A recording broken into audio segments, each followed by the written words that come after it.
agreeable to the idea of a utility transformation project, but just can't figure out how to finance it. That's where the two governments sit down and they say, okay, I tell you what, we'll sit down, we'll provide the management systems, the hardware, the capacity building, we bundle all of that together in a finance solution. And the model basically, it begins with this government memorandum of understanding.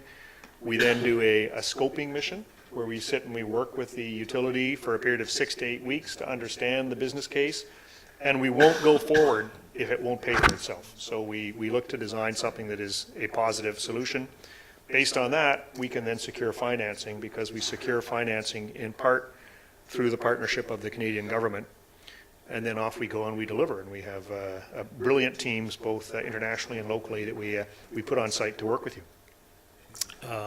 And I believe that's it. Shukran.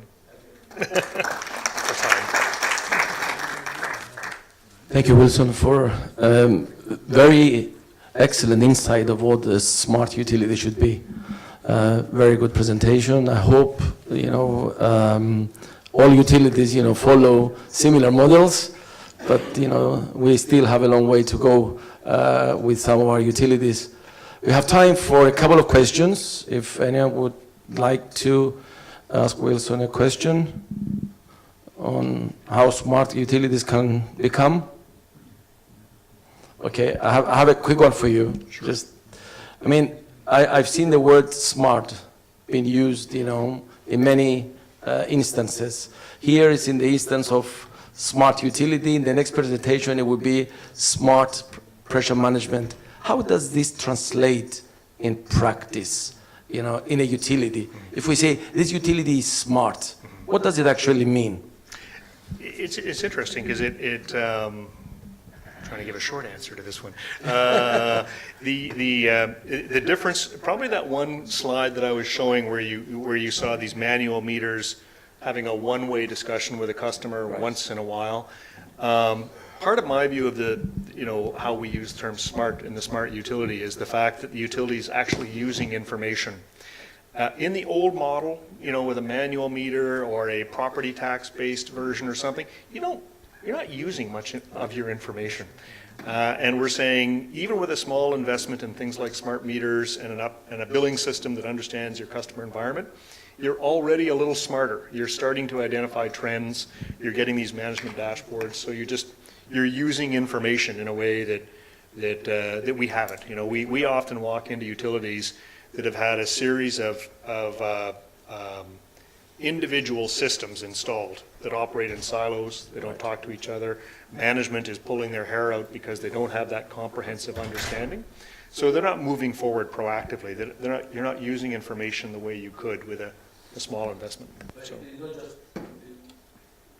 Just collection of information, it's actually analysis of information, using information, more transparent, informed decisions. That's another aspect of smart utilities. Oh, absolutely. In fact, the interesting thing when we do the projects is you're looking at a 3 to 4 year project. The first 2 years, we do the bright and shiny objects, the systems, blah, blah, blah, the meters. And then we start working to start using that information. Excellent. Thank you very much. Thanks so much. That's excellent. Thank you. We move on to our next presentation. It's entitled Smart Pressure Management Solutions to Reduce Non-Revenue Water. It will be, this was co-authored by two of our friends, from Turkey, Mehmet Serçelik. Mehmet graduated from Sakarya University Department of Industrial Electronics in 2003. After his graduation, he worked in the private sector in the energy, chemical, and steel processes and automation projects. In 2011, he founded, together with others, TBM Industry for the establishment of research and development studies and implementation related to the technological systems used in water management. The presentation will be delivered by Burhan Akdogan. He graduated in 1976 from the University of Ankara. And yes, have I got... Yeah, sorry, Yes, I got it Hacettepe right. University of Ankara. Yes, University of Ankara, and he's going to deliver the presentation. Thank you very much. Thank you, sir. Ladies and gentlemen, I want to welcome you in the name of TBM Industry from Turkey. My name is Bohan Akdogan, as told, and we are SCADA SU. SCADA, beforehand, I want to thank you all for joining us. We have some topics in our agenda, and this is here, you can see it from the slide, and this is SCADA systems, electronic R&D, some about water loss, software development, pressure management. This is the main topic of us, and there will be a case study in this slide too, and about integration of our pressure management system. TBM Industry was founded in 2011, and after this we're running some R&D projects.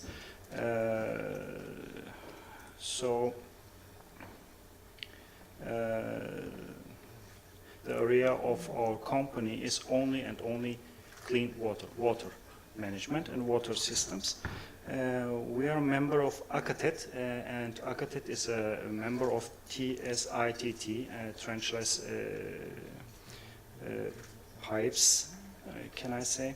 Sorry for my bad English. SCADA SU is a brand of TBM Industry, and we develop and produce our hardware and our software by ourselves. And as you know, is SCADA, I think everybody knows what a SCADA is, and the SU word is in the second part of this word is mean in Turkish water, so it's SCADA water, and it's two words. And here we have our timeline of our company establishment, and the first peer controller, a finished R&D project for another company, electromagnetic flow meter. The data logger is in 2016 finished, and so we have now at the moment last year our remote RTU on the field too. Some certificates we have here that is important for us in Turkey, because when you don't have this, it's a big problem. And what solutions do we have in our company? It's, as we told, SCADA systems, electronic research and development, software development, and pressure management, leak detection at the same time, and hydraulic modeling.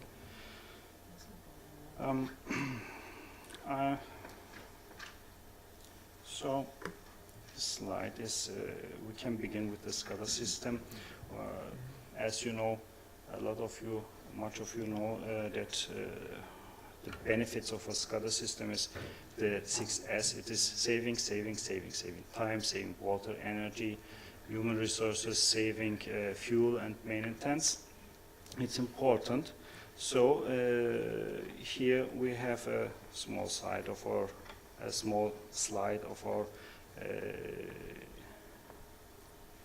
topics in our company too. I hope, yes, now we are on the point. In our opinion, is the very big problem the pressure on the network, and so it is very important to optimize, not to regulate, regulate your pressure on your network, on your pipes, because how high the pressure is, so many leaks, so many problems you will get on your network. The world calls this as pressure management. Step to step, it's going on with creating DMA zones. This is isolated zones, and so you can, on the left side you have here the small old network. On the right side it is going on to the DMA zone, and to isolate like this with valves and flow meters and our PRM and PRV. So this is a sample of a PRV room. Here are some hardware inside. I have to say that we are producing our hardware and our software in our company, and this hardware you can run in different modes, and I call mods, it is in kind of mods. Critical point, fixed, scheduled, or in flow motion. I guess for us is most of the time the flow modulation is the best solution for us at the moment. Here we have some graphics about how these modulations are, and you can see from here detailed informations about our case study is, for example, our case study is in Istanbul. It's in Sarıyer Bahçeköy, and the authority gave us, how it said, gave us the okay for making the researches and plannings about this problem in this area. So our colleagues made there some inspections, and there is one reservoir, and there's a pipe and some hardware from DN300, and so it's a good sample and for us. So here's some how it called, some pics from the field. It's important to see how the people do their job here. Here we have the building. I don't know if this will run. Yeah, it's running. So this is the building of the DMA room. Our guys having building this room, and after this room is finished, our colleagues are going and finishing the other part of this work, pipes, valves, and all this other stuff inside, our controllers. And here are some, how it's called, fine-tuning. I call this fine-tuning. And this is the finish of the room and the result of it. And we had for an EMF unit all the time a source, a power source, and this power source was better here to use a solar energy panel with a battery pack in behind of it. So we need all the time here energy, and power source is like built like this. On the left side you can see what we used on the field, all this hardware, and after this slide I can say to you, you can manage all this from your smartphone, tablet, and from your PC how you wish, and you can integrate this to GIS, SCADA, and other systems, for example ERP systems. The last step for reducing or optimizing the pressure, or the last step of our work on the field, is then to search for leakages on the field. It's with acoustic listening on the field. We will have, I will come to there, some graphics about after fixing, before fixing, all this we will see. And we have this broken points and some apartments with the authority on the field, and making some speakings on the field.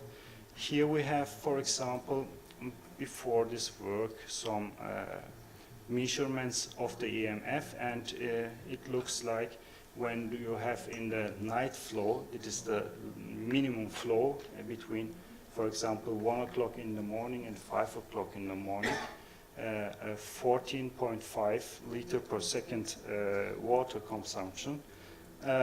After finishing leakages, finishing all this pressure management and everything, there's a good average. It's coming back nearly 5 liters, 4.5 liters. So, and this is the result of our sample that we are happy about.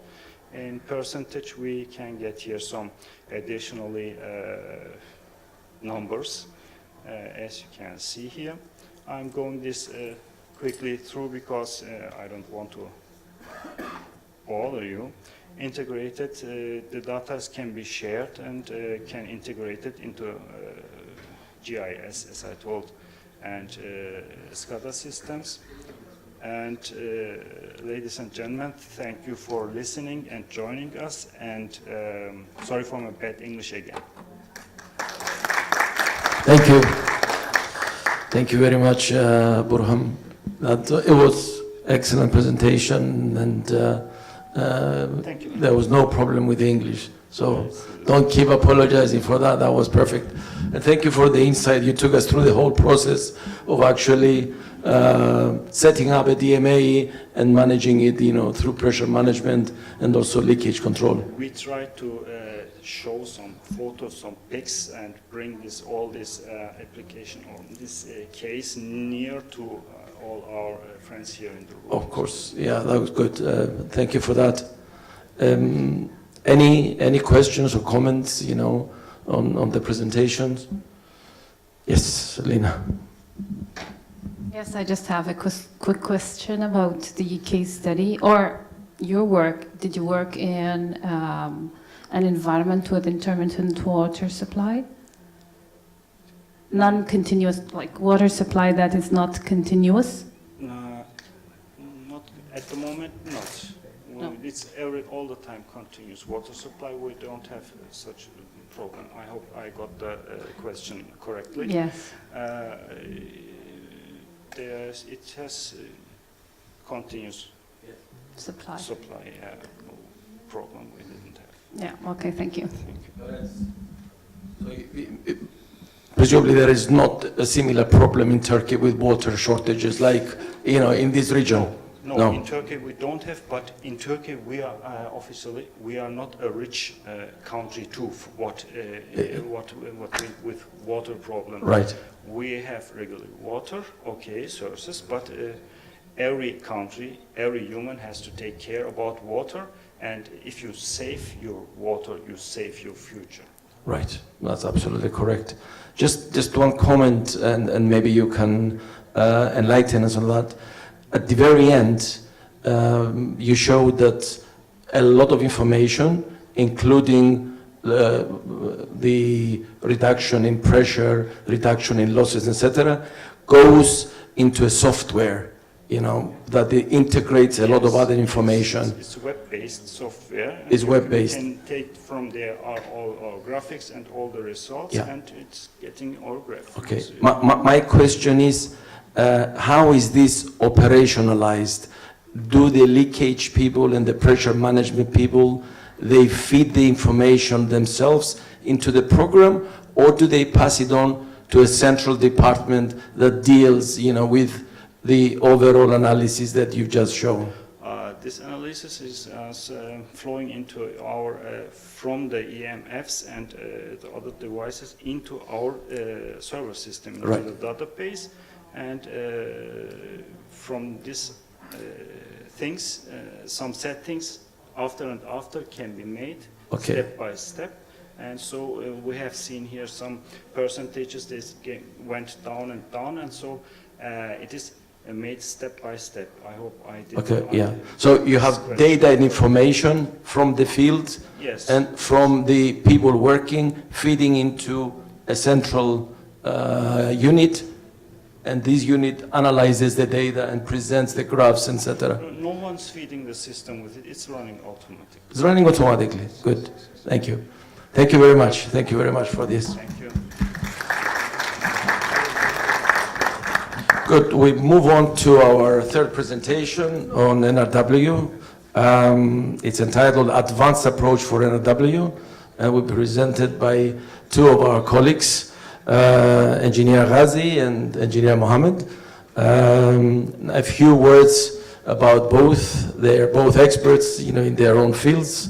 Engineer Ghazi graduated from France, worked at the Royal Jordanian Geographic Center, where he established the GIS division. In 1996, he joined the private sector, and he's working in the private sector ever since. He's a well-known GIS expert.